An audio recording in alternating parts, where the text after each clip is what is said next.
பல்வேறு இடங்களிலே இன்று பிரச்சார வாகனங்கள் ஏற்பாடு செய்யப்பட்டிருக்கிறது. குறிப்பாக கோபிச்செட்டிப்பாளையம் சட்டமன்ற தொகுதியில் முதலாக தமிழக வெற்றி கழகத்தின் சார்பாக நம்முடைய வெற்றி தளபதி அவருடைய திருவுருவப் படத்தோடு விசில் சின்னம் எல்லோரும் தெரிந்து கொள்கின்ற அளவிற்கு பிரச்சார வாகனம் இன்றைக்கு துவங்கப்பட்டிருக்கிறது. இதற்காக நம்முடைய மாவட்ட கழக செயலாளர் பிரதீப் குமார் அவர்களும், முன்னாள் நாடாளுமன்ற உறுப்பினர், தேர்தல் பணிக்குழுவினுடைய கண்காணிப்பாளர் அவர்களும் மற்றும் கழகத்தின் முன்னோடி பொறுப்பாளர் அத்தனை பேரும், ஒன்றிய நகர பேரூராட்சி முன்னாள் சட்டமன்ற உறுப்பினர்கள் அனைவரும் ஒருங்கிணைந்து அந்த பணிகளை மேற்கொண்டு வருகிறார்கள். குறிப்பாக இதனுடைய நோக்கம் புதிதாக நம் அனைவருக்கும் தெரிந்து கொள்கின்ற அளவிற்கு கிராமம் தோறும் விசில் சின்னம் கிராம மக்களத்திலே எடுத்துச் செல்கின்ற வகையில் இந்த பணிகள் இன்றைக்கு துவங்கப்பட்டிருக்கிறது. குறிப்பாக விசில் சின்னம் என்று நமக்கு கிடைத்தவுடனேயே வெற்றி கழகத்துடைய தளபதி அவர்கள் நம்முடைய புதிய வரலாற்றை உருவாக்கின்ற வகையில் பொதுக்குழு கூட்டத்திலேயே அன்று முதலில் அறிமுகம் செய்தார்கள். இப்படி அறிமுகம் செய்த உடனேயே எல்லோருக்கும் தமிழகம் முழுவதும் இன்றைக்கு அனைவரும் குழந்தைகளிலிருந்து அனைவரும் விசில் அடிக்கின்ற அளவிற்கு தமிழகம் ஒரு பெரிய மாற்றத்தை உருவாகி இருக்கிறது. குறிப்பாக இளைஞர்கள், பெண்கள், பெரியவர்கள் அனைவருமே ஏற்றுக்கொண்டு அந்த பணிகளை நிறைவேற்றுவதற்கு தயாராக இருக்கிறார்கள். நம்முடைய வாக்கு என்பது ஒரு ஜனநாயகத்தை காக்கின்ற வாக்கு. நம்முடைய வாக்கு என்பது அளவிட முடியாத ஒரு வாக்காக இருக்கிறது. அது வீணடிக்காமல் திராவிட முன்னேற்ற கழகத்தை வீழ்த்துகின்ற சக்தி யாரிடத்திலே இருக்கிறதோ அவருக்கு வாக்களிக்கின்ற போதுதான் நம்முடைய பொன்னான வாக்குகள் ஆட்சி மாற்றத்தை உருவாக்கும் என்ற முறையில் டிவிகேவுடைய தலைவர், வருங்கால தமிழகத்தை ஆளப்போகிற வெற்றி கழகத்துடைய தலைவர் ஒருவரால் முடியுமே தவிர எவராலும் முடியாது என்ற வரலாற்றை படைக்கின்ற வகையில் அனைவருமே ஒருங்கிணைந்து ஒரே முகமாக திராவிட முன்னேற்ற கழகத்தை அகற்றுவதற்கு, திராவிட முன்னேற்ற கழகத்துடைய சட்ட ஒழுங்கு சீர்கிட்டு இருக்கிற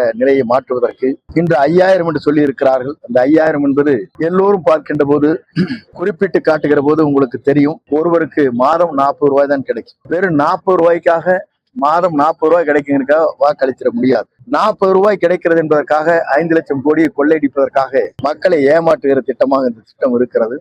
இதை மனதிலே வைத்து மக்கள் ஆய்ந்து அந்த பணிகளை மேற்கொள்ள வேண்டி இருக்கிறது. குறிப்பாக தேர்தல் களத்திலே 3000 கொடுப்பதாக சொல்கிறார்கள். 3000 என்று சொன்னால் அதுவும் மாதத்திற்கு வெறும் 50 ரூபாய் மட்டும்தான். ஆகவே இதை பெற்றுக் கொள்வதன் மூலமாக மாற்றங்கள் வரும் என்று அவர்கள் எதிர்பார்க்கிறார்கள். ஆனால் ஏமாற்றத்தை தான் அவர்கள் அடைய போகிறார் என்பதுதான் தமிழக வரலாற்றை உருவாக இருக்கிறது. தமிழகத்தை பொறுத்தவரையிலும் ஒரே முகமாக மக்கள் இருக்கிறார்கள். தமிழக வெற்றி கழகத்துடைய தலைவரை தமிழகத்தின் 2026 கோட்டையிலே கொடியேற்றுகிற நிகழ்ச்சியை காண வேண்டும் என்று மக்கள் துடித்துக் கொண்டிருக்கிறார்கள். மக்கள் மனமாற்றத்தின் மூலமாக வெற்றி என்ற இலக்கை மட்டுமல்ல, எதிர்கால தமிழகத்தை ஆளக்கூடியவர் தமிழக வெற்றி கழகத்துடைய தலைவர் தான் என்பதை நாடு அறிய இருக்கிறது என்பதை மகிழ்ச்சியோடு தெரிவித்துக் கொள்கிறேன். தமிழக வெற்றி கழகம் எதிர்பார்க்கப்பட்டது காங்கிரஸ் கூட்டணி வரும் அப்படின்னு திமுகவுடன்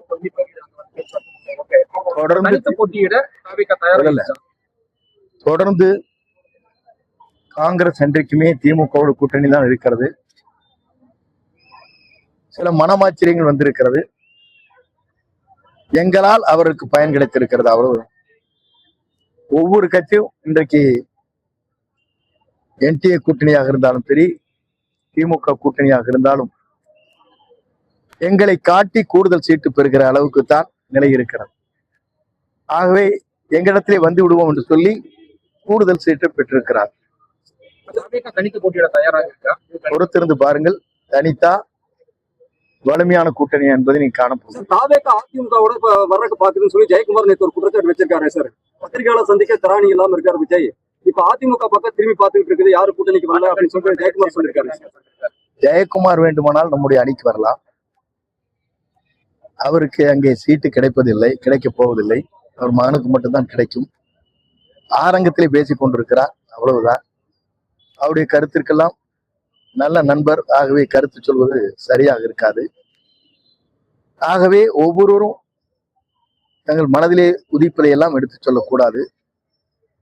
என்றைக்குமே தனித்து நின்று முதலமைச்சர் ஆவதற்கு மட்டும்தான் அவர் இருக்கிறாரே தவிர மற்றவர்கள் வாக்கு கேட்கின்ற அளவிற்கு அவர் இல்லை.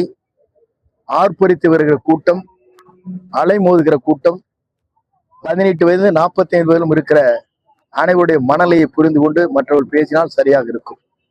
ஆட்சியில் பங்கு, அதிகாரத்தில் பங்குன்னு சொன்னாலும் கூட யாருமே வரல. அது பொறுத்த அளவுக்கு நம்முடைய கொள்கை அதுதான்.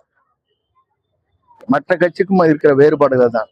மற்றவங்க ஆட்சியில் பங்குலிட்டாங்க. நான் பங்குன்னு சொன்னங்காட்டி தான் அவங்க பங்கு கேட்டாங்க. உங்களுக்கு தெரியும் பத்திரிகையில எங்களுக்கு பங்கு வேணும்னு கேட்கிறாங்க.